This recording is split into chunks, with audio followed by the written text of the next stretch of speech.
Hey guys, what's up? It's Firefang92 for another News of the Week segment. And if you're hearing some background noise right now, sorry, my TV's still on. Usually I'd turn it off, but I kind of lost my remote and there's a cat sleeping on my leg, so I don't want to get up. Because he's so damn cute! Okay, but jumping right into the actual news. We're going to start with some reveals we got Saturday just after the last News of the Week segment. First off, for Link Joker, we got Lightspeed Cheetah, whose effect is choose one of your rear guards that is not being attacked, lock it. When it intercepts, it gets plus 10k shield, 8k power, 5k shield, grade 2. Basically, in a special interceptor. No, none of him. I mean, it is a fairly convenient lock if, like, the deck ends up depending on locking your own cards a lot, and there aren't that many options to do it, but other than that, I really wouldn't even look at it. Another card for Link Joker that we got Saturday was, Drawing Blades Starvader Boreum. I don't think that's right. I think that's a different element. Sorry, it's been a while since I took chemistry. Anyway, when an attack hits a Vanguard during battle, that it boosted, if you have a Vanguard with Starvader in its name, search the top 5 for a reverse card. Or the river, because, it just says the backwards art. 6k power at grade 1. So again, that power kind of makes it iffy at best. I guess it's for the Glendios deck, obviously. Or Reverse Cradle if you're, like, super budget. I'm given to understand grade 1 space is very tight in the Glendios deck to begin with, because you've got that Unflipper and the pseudo perfect guard and the regular perfect guard. A Rune Magician, she's important too. So again, this is another thing that I don't see getting a lot of play. But if you're interested, and I guess it's there. I'm not too sure, like, I guess they do always have some difficulty finding the reverses, because that's the whole point of the deck, but, I don't know, this doesn't seem the right direction to go. Moving on, the next card we got revealed was Slay Me. Really interesting card, grade 1, 6k. That's 6k. Auto Gen Break 1, retire it. At the beginning of guard step that your Vanguard's being attacked, if the number of other rear guards you have is 3 or more, so pretty much always.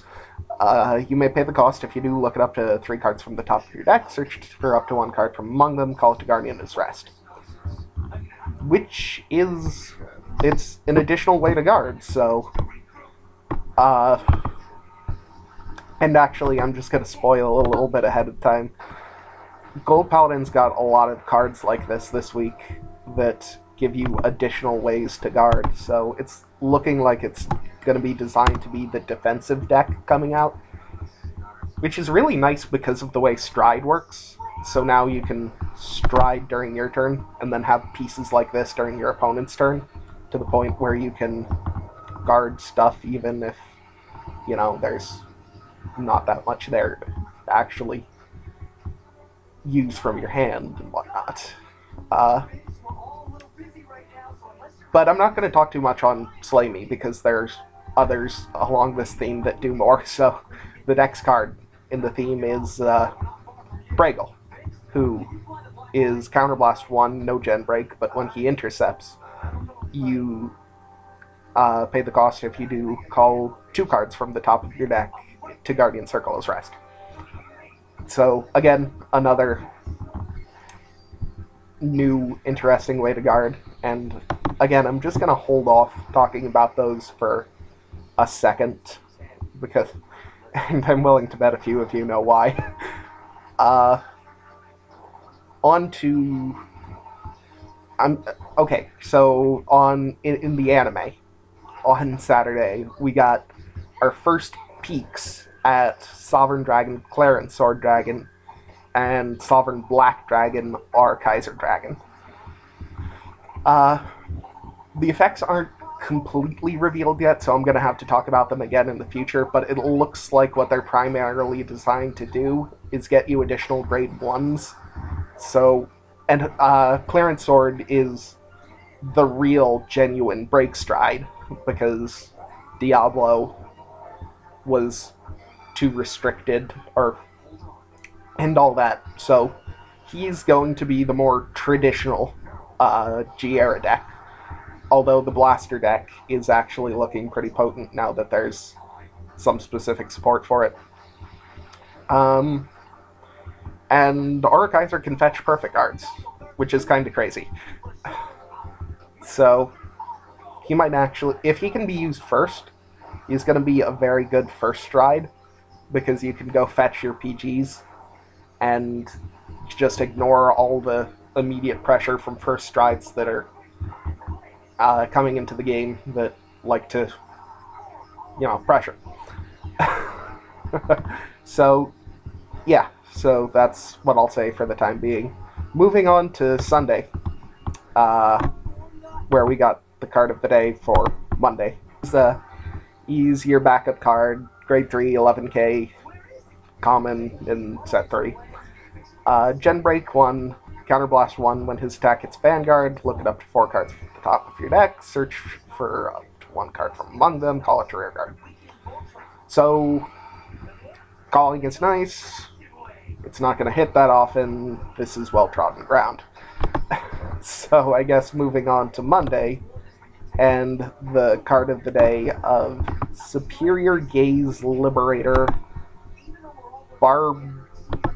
Jesus Christ. Barb Truck? Barb Truck? Barb. She's a crit trigger. So, that's all you need to know.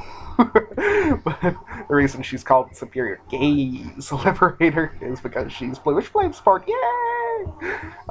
Put this unit on the bottom of your deck. When it's placed on rear guard from your deck, you may pay the cost. If you do, look it up to 4 cards from the top of your deck. Search for up to 1 Bluish Flame from among them. Reveal it to your opponent. Put it into your hand. Shuffle your deck. So, it's nice.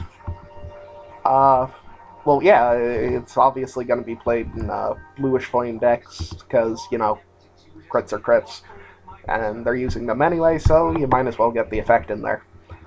But it's really nothing game-changing. I doubt it'll get called that often, because, don't want to remove triggers from the deck.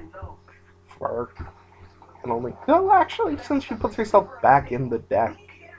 I mean, but yeah, you're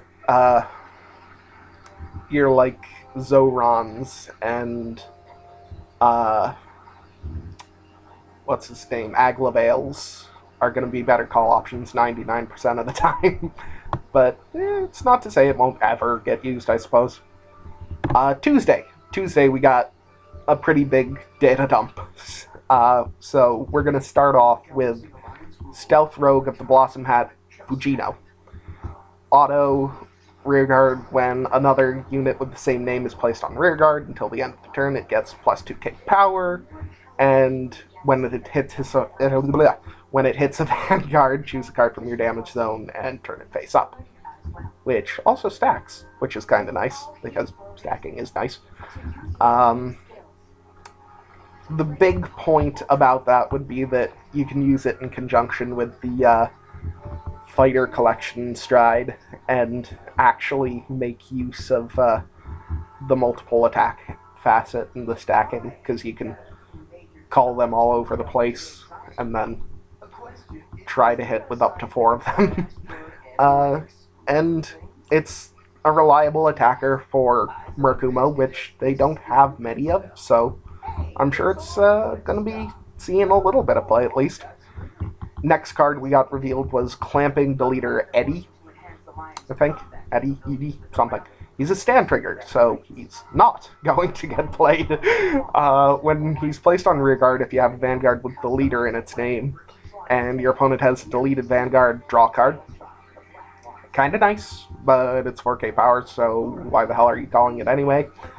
And it's, the draw card just replaces itself, so you're pretty much guaranteed to lose shield unless you actually draw a trigger, in which case you could have hit that trigger, so not that great. I don't think it'll see play. Stealth Beast Charcoal Fox is the next reveal. Murakumo, Genbreak 1. When this unit is placed on rearguard, choose up to 4 cards named Stealth Beast Charcoal Fox, and they gain 2k power. So it's a, what's her name, Lulu? I don't think it'd be Lulu, because there's Lulu as an oracle. But it's something like that. The bunny ear duo card, it's a clone of that, except Genbreak.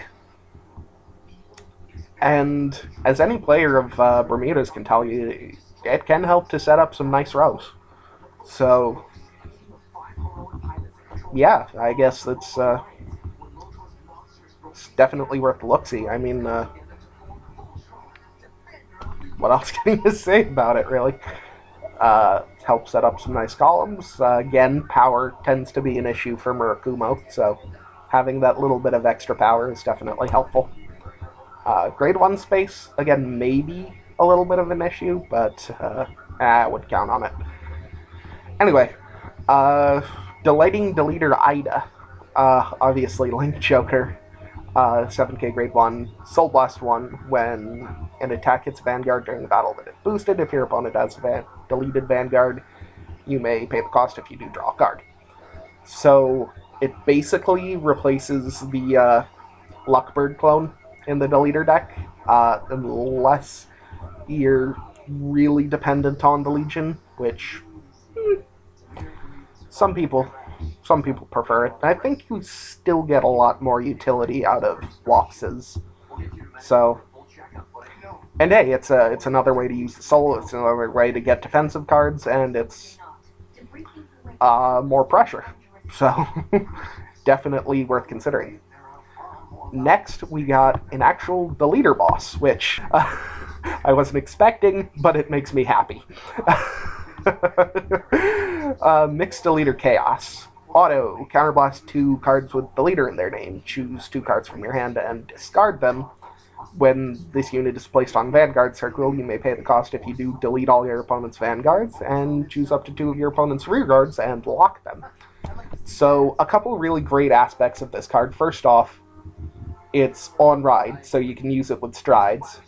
Second off, it both locks and deletes, so it means you can really nerf your opponent's next turn, even if they do manage to use the stupid stride ruling where they can just stride and that cancels out your delete. So it allows the Deleter deck to still have some utility in the stride era, which is really nice, because I love the Deleter deck. I'm definitely... he's a double R. I'm definitely looking to play him alongside Woxus. Maybe with a couple of the Legions still in there for good measure. But, yeah, you can use them with strides, you can use them against strides. There are the headlines. Okay, and what is without a doubt the most important card, perhaps this week, maybe not because of Thursday's reveal, but definitely the most important card revealed on Tuesday was Wednesday's card of the day. Knight of Rising Sunshine Gergoit. So he's the break stride for Gold Paladins. We'll start with his on-stride effect, which is Counterblast 1. When your G unit strides, you pay the cost. If you do, look at 4 cards from the top of your deck, search for up to 1, call it your rearguard, and give it 2k power. Which, in and of itself, very nice. Called to even out the minus of having to stride, and plus 2k power to make it a guaranteed attack. Very nice, very nice. little bit boring. But moving on to the really interesting effect, the Genbreak 2. Counterblast 1, Soul Blast 1, at the beginning of the guard step of a battle that this unit is being attacked, look it up to 4 cards from your deck, search for up to 1 card from among them, call it to Guardian Circle as rest. So again, more of this artificial guarding. I don't know if there's a name for it yet. I suppose I'll call it artificial guarding, why not? That was introduced with Slamey and Braigle. So here's where I'm going to talk about it. And first off, it's great. It allows for defensive decks to pretty much exist, which they'd sort of gone the way of the Dodo up till now, because there's so much heavy-duty aggression in the current meta that defensive decks just can't keep up. But this actually gives you a way to accelerate your defense, so you're not just sitting there doing nothing if you can't get the cards. You can actually still try to defend yourself. The one downside is that you're going to have to play the old school perfect guards with this deck, because you can't use GPGs that you didn't use directly from your hand. So essentially getting a GPG with this deck would be like, oh look, a shiny bit of nothing. I can put this in the Guardian Circle so as to look at it and wish I had played it from my hand. And the important thing in there is that you can use this effect even against stuff like Glory and the new Shadow Paladin stuff that stops guards altogether. You can still use these effects to get guard. So if you are playing a perfect guard and you're attacked by like a Gilderay or something, and you just go Counterblast 1, Soul Blast 1, find a perfect on the top of your deck, play it, their effect just did nothing. It's especially hilarious against Phantom Blaster Diablo, because then you just made them go -3 so that they could go -3. Your odds should be about 50-50 on it, so it's not the most reliable, but it's definitely a solid counter move if you can't really afford to be like paying the 2 retires or dropping the hundreds of 10k shields you have to stop Jill and Iggy and whatnot. Another aspect of Grugoit that's really nice is he synergizes perfectly with any stride, because you get the effect when you stride, you get to use your stride aggressively, and then during your opponent's turn you still have his Genbreak too, because it's a defensive effect, so you haven't lost out on any of your effects in the process of striding. So it's just got that perfect internal synergy that I think could really make it a deck to keep your eye on when there's more support revealed. Moving on to Wednesday and Thursday's card of the day, Storm of Love, Kiss Kill Lila. Very nice, and darker regular stride, and it does what I've been talking about, using the soul condition to one-up the formulas, because when it hits a Vanguard, Soul Charge 2, and if there's 6 or more in Soul, draw a card. So essentially you get to set up your Soul and get a potential free draw. And taking the extra turn on a first stride in Dark Regulars allows you to Soul Charge more, so when you do eventually make your push, you can make it bigger. And bigger is better. Then, you know, it's a first stride. I kind of prefer Demagogue. I know Demagogue gets looked down on a lot, but a lot of people aren't considering what it is actually capable of, because I can tell you that it will be able to set up probably 3 easy 26s, or he's a stride himself, so he'll probably end up being like north of 36. So it really is a lot of power. some might say you kind of waste that on the third turn because your opponent's just not going to guard. But if you put them up to high damage and you're playing like Gilles de Rais, you win. That was the whole counter move against Iggy. You just kept yourself at low damage. With Demagogue, if you're just letting it hit, then you're gonna be in Gilles' kill range. Whereas with Lila, you can still just shove aside the rear guards and only take 1 damage that turn. And so potentially not be in Gilles' kill range. So I prefer Demagogue. But I suppose in a deck that didn't run Gilles, if he's like too expensive for you or whatever, there's that.